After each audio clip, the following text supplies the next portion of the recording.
ഗൾഫിലേക്ക് ഒന്ന് പോവാം അല്ലേ? ഗൾഫ് നാടുകളിൽ എന്താണ് സ്ഥിതി? അതെ, 30 വർഷത്തിന് മുകളിലൊക്കെ സർവീസ് ഉള്ളവരാണ് ഈ ഗൾഫ് നാടുകളിലെ നമ്മുടെ മലയാളി നഴ്സുമാരൊക്കെ. ഇത്തവണത്തെ ഉത്രാടവും തിരുവോണവും അവധി ദിനങ്ങളിലായതുകൊണ്ട് തന്നെ അവർ അതിഗംഭീരമായി തന്നെ അത് ആഘോഷിക്കുന്നുണ്ട്. യൂറോപ്യൻ കുടിയേറ്റ മോഹങ്ങളെ കുറിച്ചൊക്കെ ഈ തിരുവോണ ദിനത്തിൽ നഴ്സുമാർക്ക് ചിലത് പറയാനുമുണ്ട്. നമുക്കൊന്ന് കേൾക്കാം.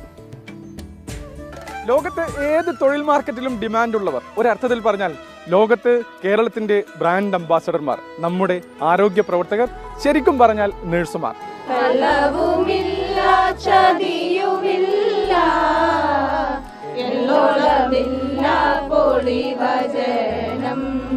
ഉത്രാടവും തിരുവോണവും ഒന്നും ഈ പ്രവാസികളായ ആളുകൾക്ക് ഒരുമിച്ച് കിട്ടാറില്ല. അപ്പൊ നമുക്ക് ഇത്തവണ ഒരുമിച്ച് കിട്ടിയത് ഒരു വലിയ ഭാഗ്യമാണല്ലേ? വളരെ സന്തോഷമുള്ള കാര്യമാണ്. സാധാരണ വീക്കെൻഡിലൊന്നും ഉത്രാടവും തിരുവോണവും ഒന്നിച്ചു വരാറില്ല. അത് ഈ വർഷത്തെ ഏറ്റവും ഒരു ഭാഗ്യം കൂടിയാണ്. ഏറ്റവും കൂടുതൽ വർഷമായിട്ട് ഇവിടെ ഉള്ള ആളാരാണ് ശരിക്കും? എത്ര വർഷമായിട്ട് യു എയിലുണ്ട്? എത്ര വർഷമായിട്ട് നഴ്സായിട്ട് ജോലി?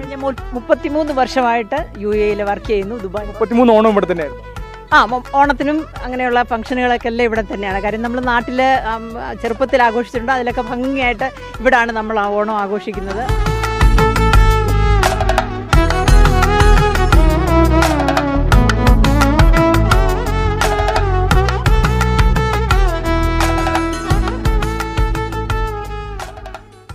ഗൾഫിലെ ഓണാഘോഷങ്ങളെ മാറി മാറി വരുന്നുണ്ട്. എന്തെങ്കിലും മാറ്റം ഉണ്ടോ തുടക്കത്തിൽ ആ കാലത്തൊന്നും ഇപ്പോഴത്തേക്ക് വരുന്നത്? ഇപ്പം നമുക്ക് എന്ത് ഫംഗ്ഷനും പിന്നെ ഇവൻ വള്ളംകളി വരെ ഇപ്പം ഇതിനുള്ള സാഹചര്യം ഇവിടെ ഇല്ലാഞ്ഞിട്ടാണ് വള്ളംകളി വരെയും നടത്തുന്ന ഓണാഘോഷങ്ങൾ ഇവിടെ ഇപ്പോൾ നടക്കുന്നുണ്ട്. നമുക്ക് എവിടെ ചെന്നാലും ഓണത്തെ നല്ലതായിട്ട് വരവേൽക്കാൻ ഇവിടെ സാധിക്കുന്നുണ്ട്. 2 വർഷമായിട്ട് ഇവിടെയാണ് ആഘോഷിക്കുന്നത്. സങ്കടം ഉണ്ടായിരുന്നു കാരണം, പക്ഷേ ഇപ്പോൾ ഈ MNF-ന്റെ കൂടെ നിൽക്കുമ്പോൾ വളരെ സന്തോഷമുണ്ട്. യുഎഇയിൽ ഒരു മലയാളി നേഴ്സായിട്ട് നിൽക്കുമ്പോഴേ ഉള്ള ഒരു അനുഭവം. വുമൻസിന് എപ്പോൾ വേണമെങ്കിലും ഏത് രാത്രി വേണമെങ്കിലും ഇറങ്ങി നടന്നാൽ അത്രയ്ക്ക് സെക്യൂരിറ്റിയാണ്, നമുക്കൊന്നും പേടിക്കേണ്ട കാര്യമില്ല. ഇവിടുന്ന് ഒരുപാട് ആളുകൾ യൂറോപ്പിലേക്കൊക്കെ മൈഗ്രേറ്റ് ചെയ്ത് പോകുന്നുണ്ട്. പക്ഷേ എന്നാലും എല്ലാവരുടെ അടുത്തുനിന്ന് കിട്ടുന്ന ഒരു ഫീഡ്ബാക്ക് വെച്ച് ഞങ്ങൾക്ക് മനസ്സിലായിട്ടുള്ളത് ഏറ്റവും സേഫും ഏറ്റവും എൻജോയബിൾ ആയിട്ടുള്ള ഒരു പ്ലേസ് എന്ന് പറയുന്നത് മിഡിൽ ഈസ്റ്റ് ആണ്. ഏകദേശം 6000-ഓളം മെമ്പേഴ്സ് ഉള്ള ഒരു വലിയൊരു കൂട്ടായ്മയാണ്.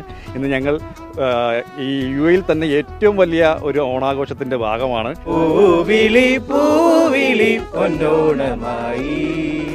നീ വരൂ പൊന്നോണക്കുട്ടി. ഈ സ്ഥലത്തെ കുറിച്ച് കൂടി പറയണം. ഈ യു എയിലായിരുന്നിട്ട് പോലും കേരളത്തിന്റെ വൈബുള്ള ആ ഒരു നല്ല മനോഹരമായ ഒരു വില്ലയിലാണ് നമ്മുടെ ഈ നഴ്സുമാർ ഒത്തുചേർന്നിരിക്കുന്നത്. നമ്മുടെ നഴ്സസ് കൂട്ടായ്മയിലെ ഒരാളുടെ വീടാണിത്. ഞങ്ങൾ നഴ്സസ് ഒരുപാട് പേരുണ്ട് ഇവിടെ. 4-5 നഴ്സസ് 5-6 നഴ്സസ് ഉണ്ട് ഇവിടെ. പിന്നെ ഓൾമോസ്റ്റ് എല്ലാ മലയാളി ഫാമിലീസാണ്. 26 ഫാമിലീസ് ഉണ്ട് ഇവിടെ.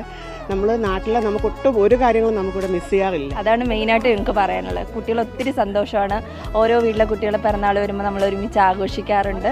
ലോകമെമ്പാടും ഓണം ആഘോഷിക്കുന്ന എല്ലാ മലയാളികൾക്കും ഞങ്ങൾ MNF-ന്റെ വക ഓണാശംസകൾ. അപ്പോൾ നമുക്കിനി ഒരു അടുത്ത ഒരു ആർപ്പോയോട് കൂടി നമുക്ക് ഇത് അവസാനിപ്പിക്കാം.